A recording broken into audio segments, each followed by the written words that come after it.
بسم الله الرحمن الرحیم. الحمد لله و صلات و السلام علی رسول الله و علی آله و صحبه و من والاه.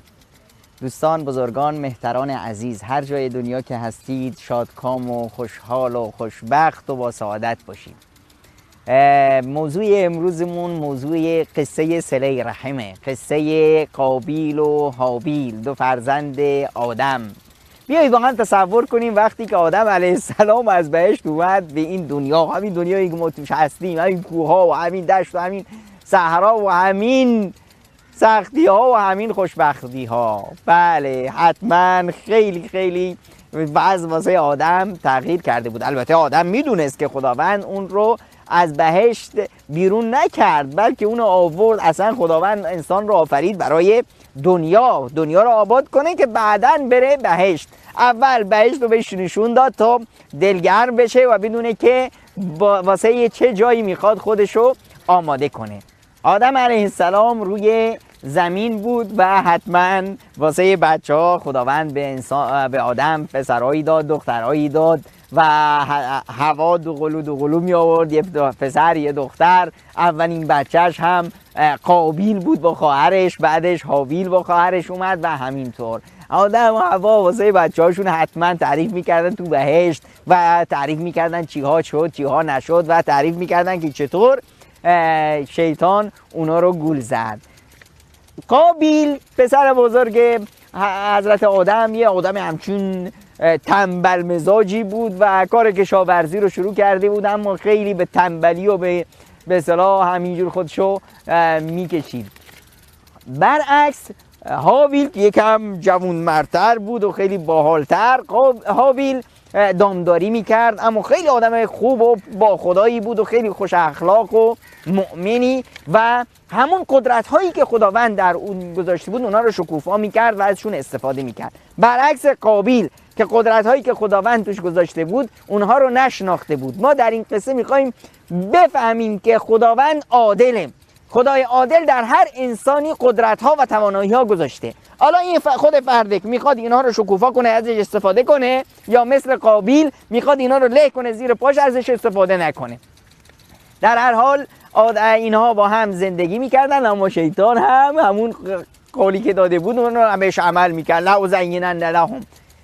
بچه ها بزرگ شدن، سن ازدواجشون رسید و برنامه ازدواج هم اینطوری در شریعت اون زمان بود که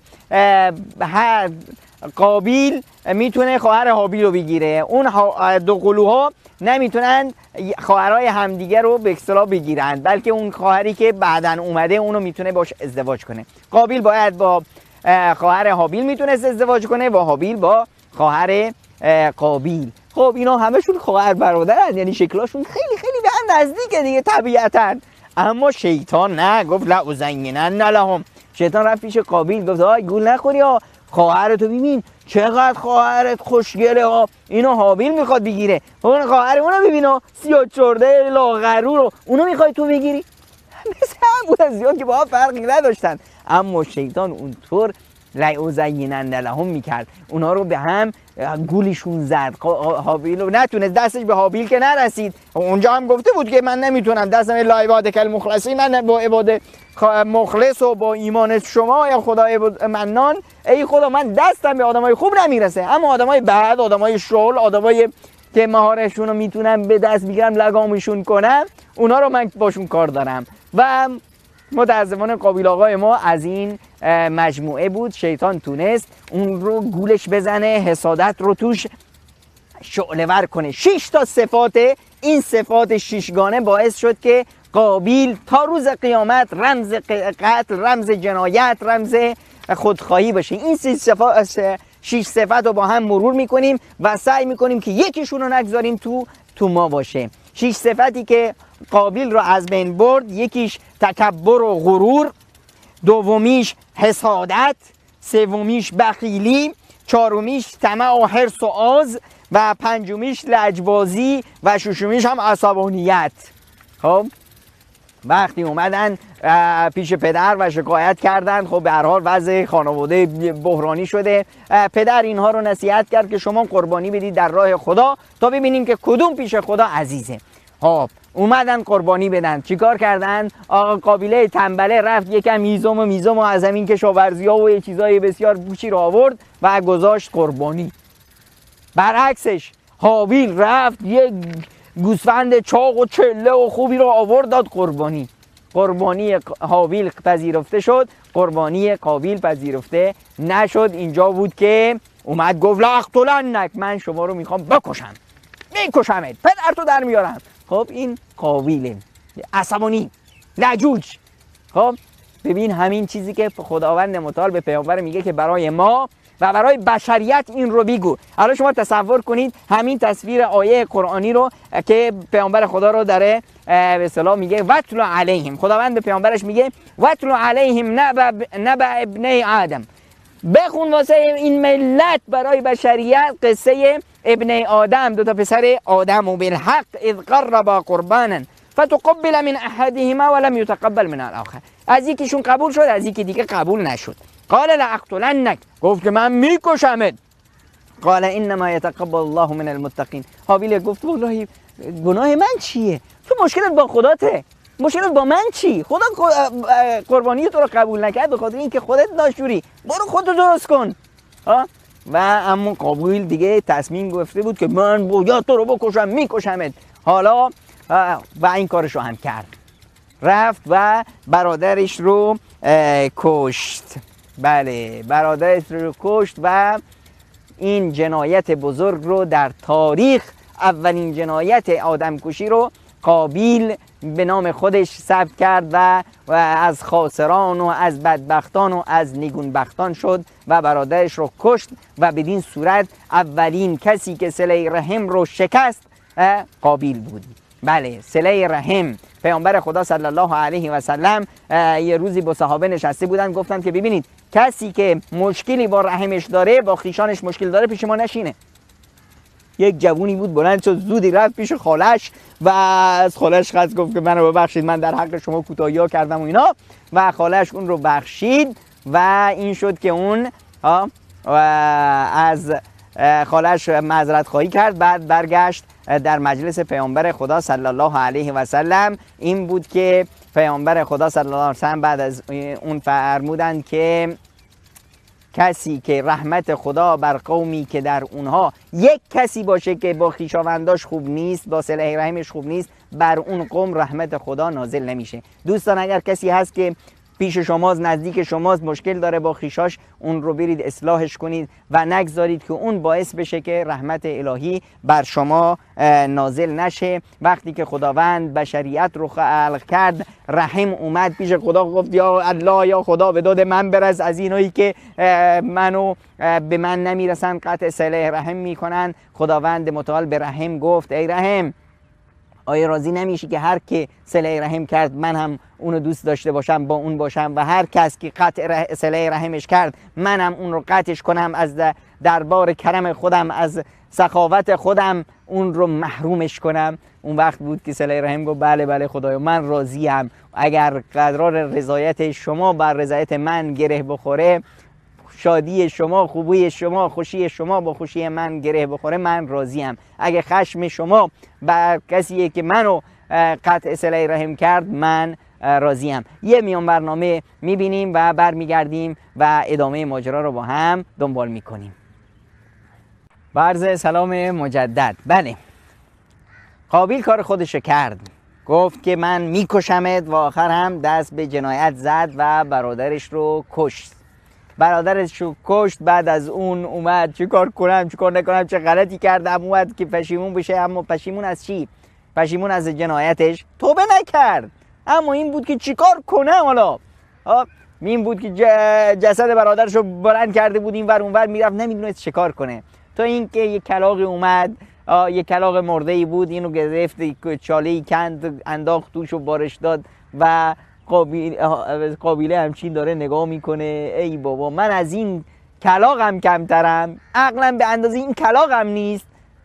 شروع کرد احساس میکنه که چقدر انسان ناچیزیه و چقدر اشتباه بزرگی کرد و به هر حال این حسادت بود که این مرد رو مجبور کرد که به دست همچین کاری بکنه. اون لجاجت که میکشمت آخرش هم کار خودش رو کرد. این غرور و تکبرش که نخواست حرف حق رو گوش کنه و همیشه میگفت که من باید از تو بهتر باشم. همیشه افرادی که اون قدرت‌های خداداری رو در خودشون ازش استفاده نمی‌کنن آدمای تنبل همیشه حسودند.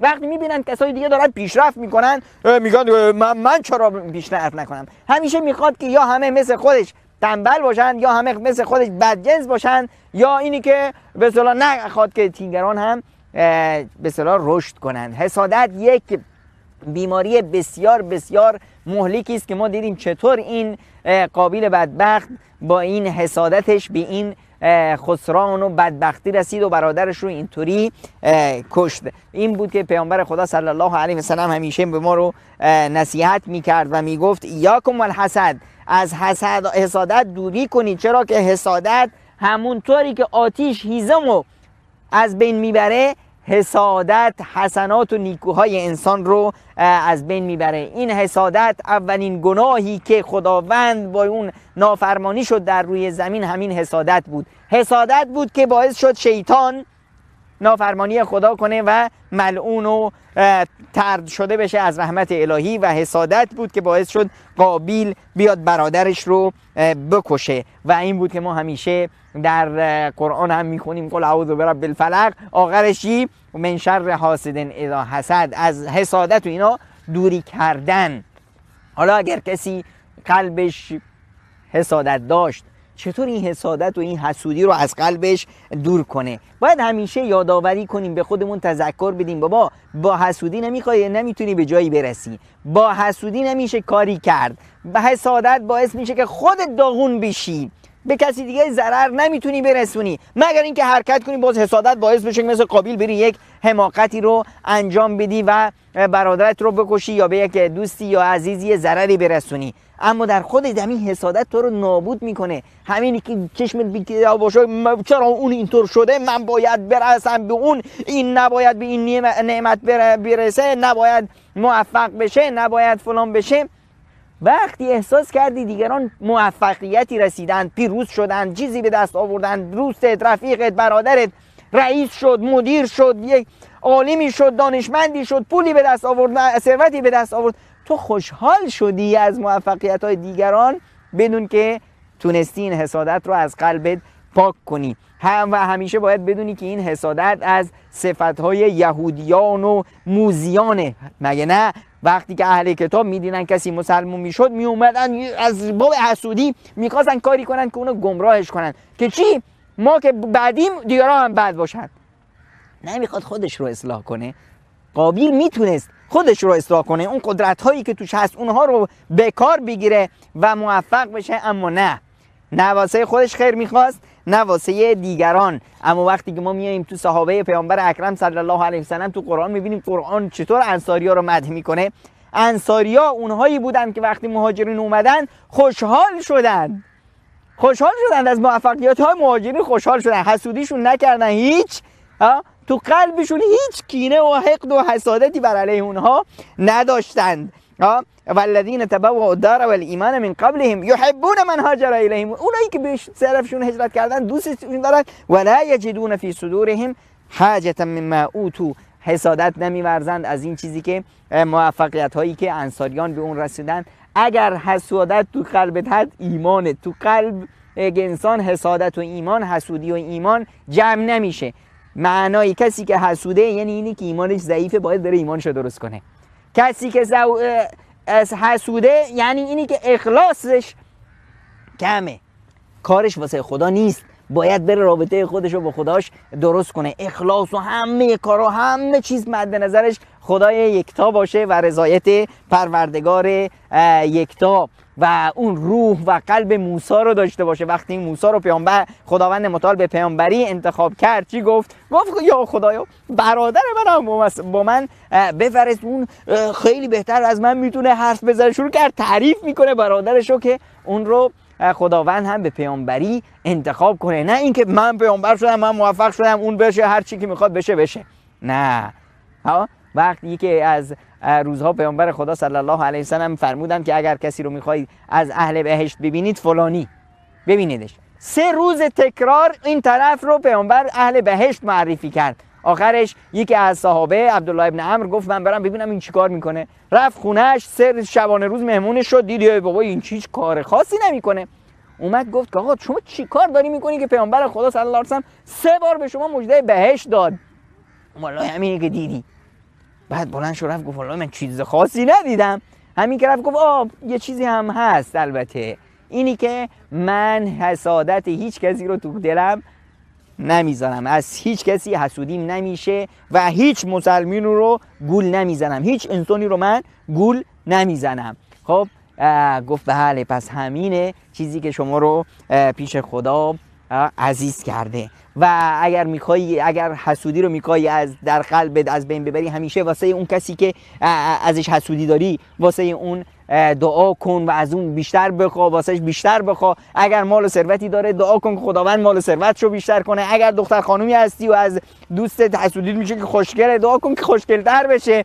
اگر دوستت موفقه در کارش در زندگیش، دعا کن که موفق‌تر باشه تا قلبت عادت کنه که حسودی کسی رو به دل نگیره و همچنین همیشه به زیر دستان توجه کن در دنیا و در مال و ثروت و به اونایی که در موفقیت‌های آخرتی در رسیدن به رضایت الهی از تو پیش شدن به اونها برسی و خودت رو با اونها قیاس کن، خودت رو با پیامبران و با صحابه اونها قیاس کن.